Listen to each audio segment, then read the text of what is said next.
Do you reckon being in the army was the best thing you ever did? Do you reckon being in the army was the best thing you ever did? Oh, yeah. And where was your best posting? Probably Singapore. Singapore? We certainly had a lot there, like with the lolly lady and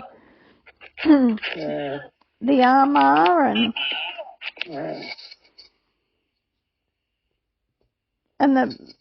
we had our own home and that. I don't remember going to the barracks there.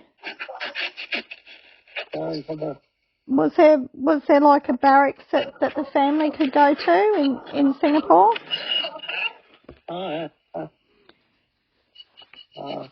I remember going to the barracks living on the barracks in Kabbalah. But I don't remember. We had a marriage quarter right up the end. On the golf course. Yeah, that's right. Yeah, it was quite nice, I thought. Used to catch that bus in every day. They had the pool and the trampoline and the movie theatre.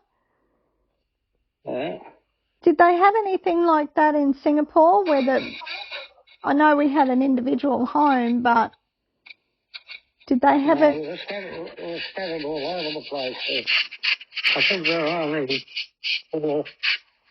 four army houses on the base, but it was also the main receiver site for the signals communications as well. In Singapore? Yeah. Yeah. Well, I guess. It was out of Pansy. Yeah. Well, I guess they couldn't know that we were there. Hey.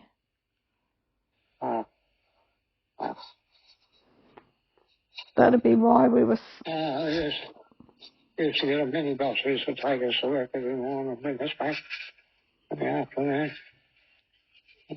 Where was work? How far was that from where we lived? It was a fair way. What was the name of the street? Started with a J, didn't it? Yeah, Jalan was a street. Yeah, that's right. Jalan Paradigm. I didn't know what it meant, but I've forgotten. There was next street was Jalan Gabby Batu, Broken Rocks, but there was a quarry up on the end of it. Yeah, I remember the house, and I remember those big monsoon drains. They were huge. Yeah. They were really big. And the satay man.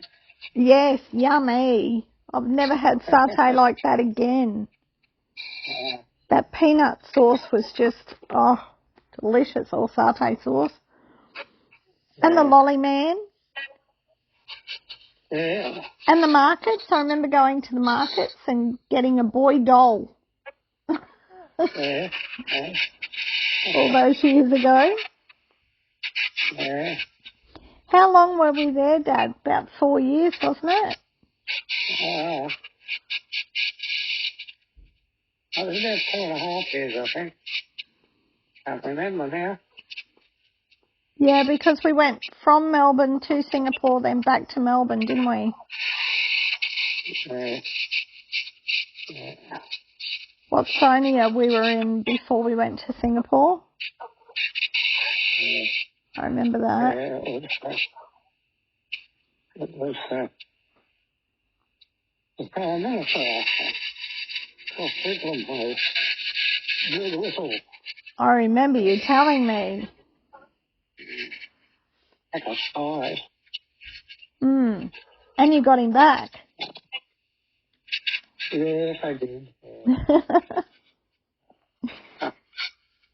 Clever. Well, I couldn't resist. Yeah. No, I can imagine. No need for that. Oh, Trying to protect the country and he's getting kicked out. I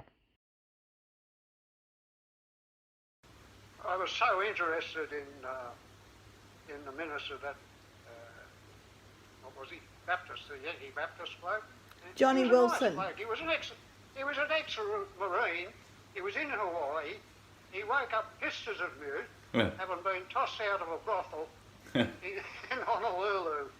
Yeah. And he got caught. Christ saved him, you know. Yeah. I'd have told him to throw me back. Well, see, I was an army apprentice. I joined at 16. They let us buy back for 2 years, from 16 to 18 in superannuation, so I retired at 36. Yeah. There was no way I was going to take a commission anyway. I never ever wanted to be an officer. There was no point in it.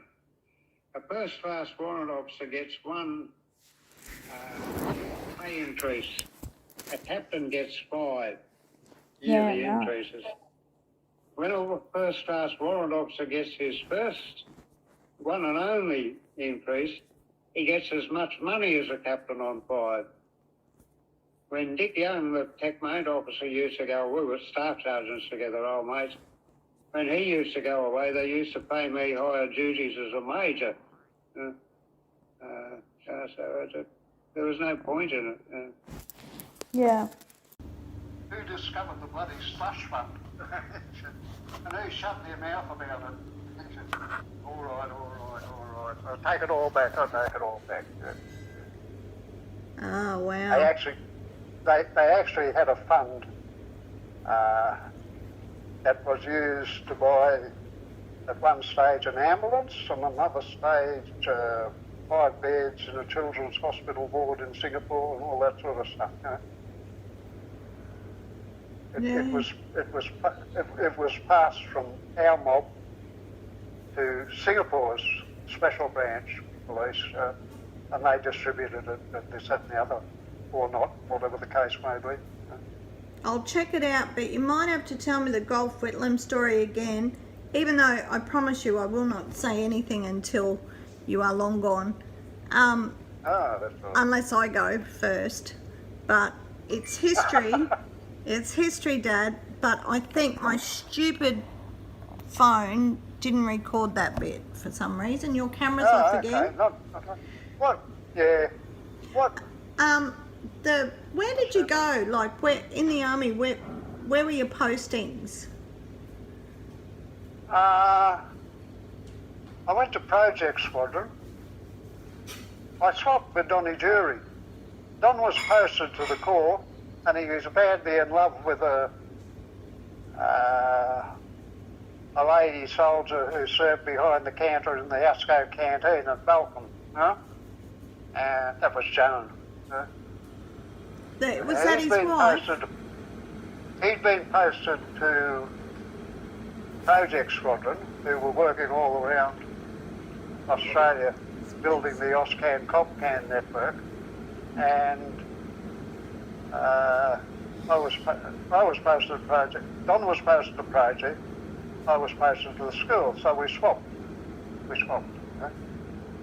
I worked in the workshop first up at Albert Park, at the other side of the lake, and in the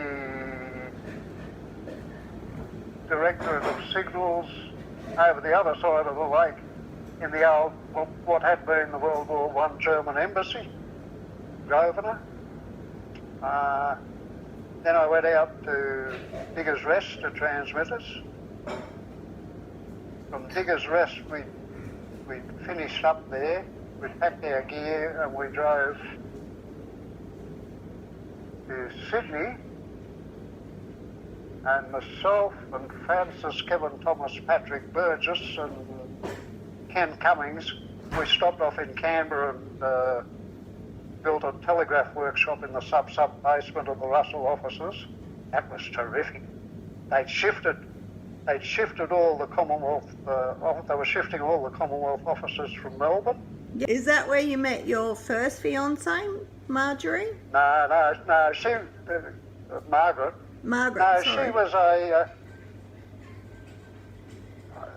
I met her in Sydney with Project Squadron. I was with Project Squadron at the time. She was a cryptographic operator at Victoria Barracks, and we were out at. I was out at Diggers Rest, the transmission station out near Rooty Hill, Penrith Way, and I. Thank you. Why do you? Burgess and myself went. Oh, we were supposed to be. We might have been sending some troops into. I think it was Cambodia. It might have been Laos. This was back in 1960. And we ran a couple of cryptographic channels into Moore Park headquarters, 1st Division. Headquarters first, second, no, it doesn't matter anyway. When we finished at Walgrove, I went up to Kabbalah, the new set room. I actually fitted out the new set. I blew a hole. You've been there twice. You what? You drilled a hole? No, I blew a hole with a ramset gun. Oh. In the roof. I was putting an explosive stud, nails type of thing. Bastard. Somehow I jiggled my hand. I had it on a piece of angle iron, and my hand must have jiggled, and it clipped the side, and it went sideways through the fibro roof. Wow. So I climbed. It wasn't a very big hole, about yay. So I went downstairs and I found some of the bits, and I got some mosquito wire and some smack filler, plaster of Paris, and some aqua hair glue. Got up on the roof and patched it up. That was in 1962. When we went there in 1972, the first thing I did was go up into the set room and have a look at it, and it was still there. Your old man did never leak.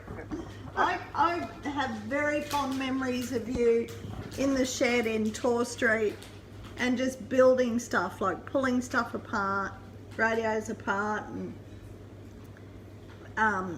just building things in there. The mess, the Kabbalah mess, and going there and watching movies. I remember the pool. I remember the itchy army blankets. They used to watch the movies down in the golf club, I think, wasn't it? They certainly never come up the mess. Yeah, it was either the golf club or the canteen.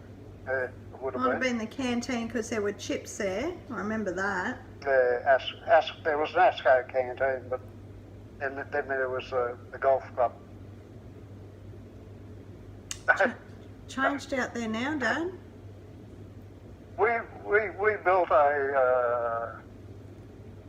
I designed and got my blokes to make, when they got the Nomad aircraft,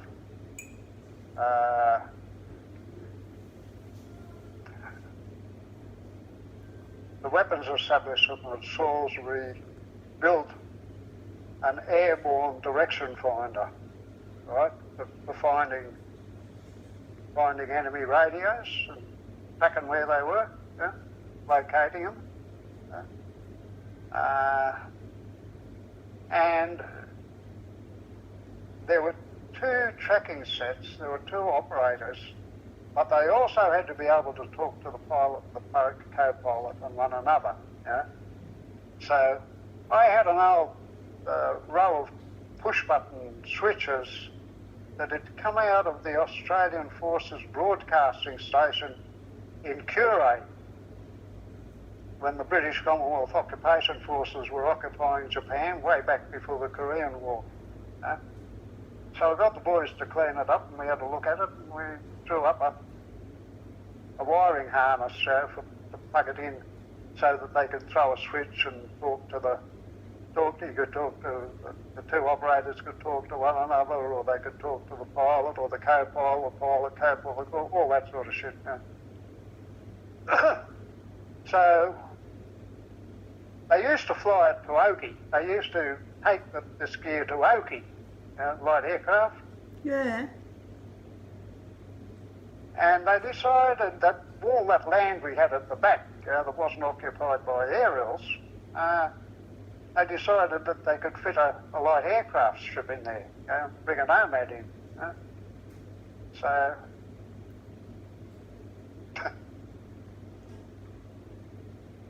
they got a bulldozer and a tank mover to bring it up. Engineers, Royal Australian Engineers. It was a staff sergeant. The boss said to me, he called me up and he said, using your well-known acquaintances and what have you, I said, what are we talking about, boss? I said, this light aircraft strip? He said, yes. I said, let me guess. You want to see if I can get him to bulldoze a 9th hole for the golf course, don't you? He said, fuck me, you're quick. I said, I'll have a word to him, yeah. So, turned out his boss was an ex-army apprentice. I said, who's your boss? He said, oh, so-and-so. I said, oh, Jesus Christ. I know him, 12th intake. Next time you see him, tell him to get stuff from John Pepper. I was his hut corporal. So I had a chat with him and he said, yeah, I'll do that. He said, I said, anything you want. He said, well, I'm retiring. He said, and I'm going to buy a semi-trailer. He said, but I don't have a civilian heavy vehicles licence. I said, I can fix that for you, I think. We started the process. He used to come out and have a beer occasionally, on the Friday afternoon, So I said, here's just the bloke we need. I said, hey, Arthur, come and meet this bloke. I shook hands. And I told him, he's retiring, he needs a heavy shifter's licence. He's driven that dirty big mongrel up here, up the range, and he's taken it back down again. He said, oh, yeah. I said, and also he's going to, he played golf too. I said, and he's giving you carving out the 9th hole on the golf course for you. So. He said, oh, not a problem, mate. He said, come and, today's Friday. He said, come in and see me tomorrow morning and I'll give you a licence. He said, you want me to bring the truck? He said, don't you bring that big fucker through my town. He said, just bring yourself. Everyone was happy. That's how you do it. That's how you do it. Yeah, wow. That's how you used to be able to do it. I don't know that you can do that anymore. Oh, well, I wouldn't know. No, I don't think so, Dad. That was one of the most, that Army Apprentices School was probably the greatest. The blokes in telecom too that I worked for, the itinerant blokes, the blokes working up in the mountains were much the same, but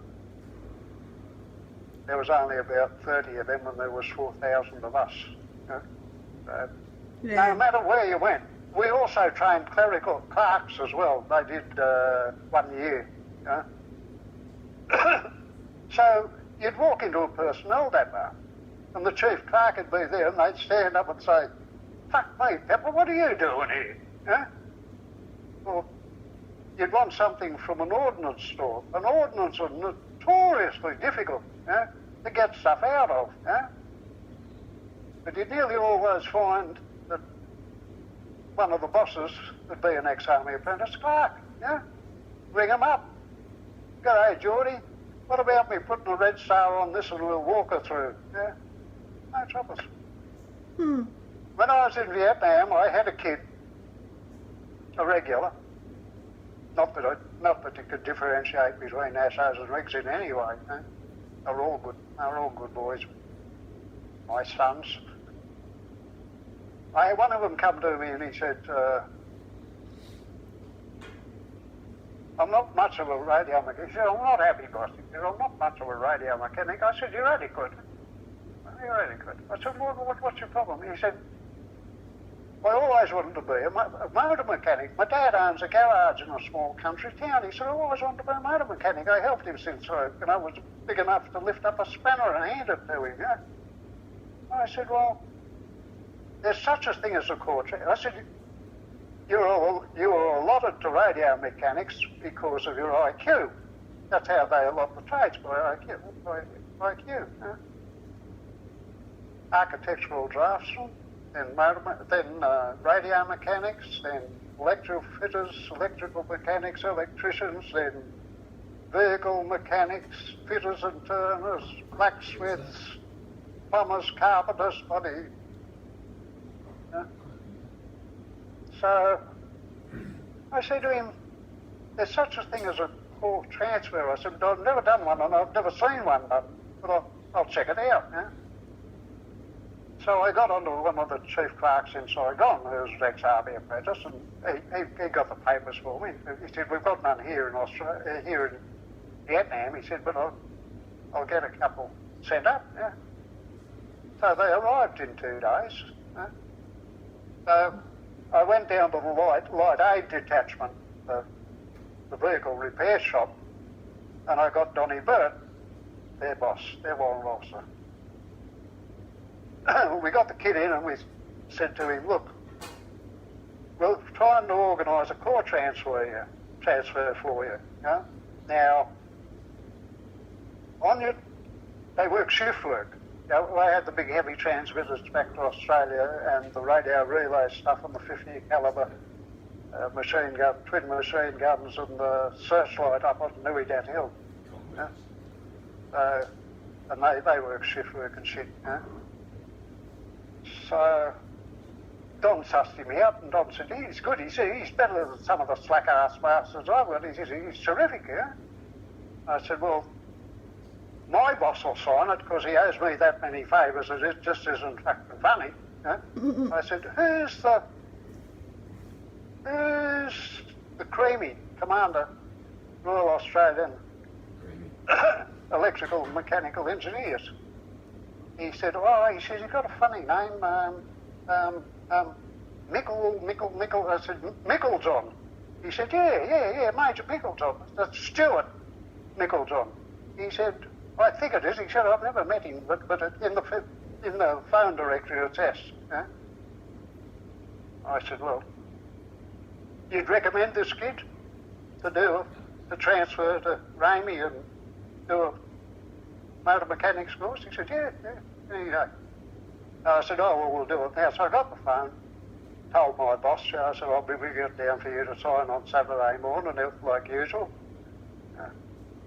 And I rang. I rang Saigon. Yeah.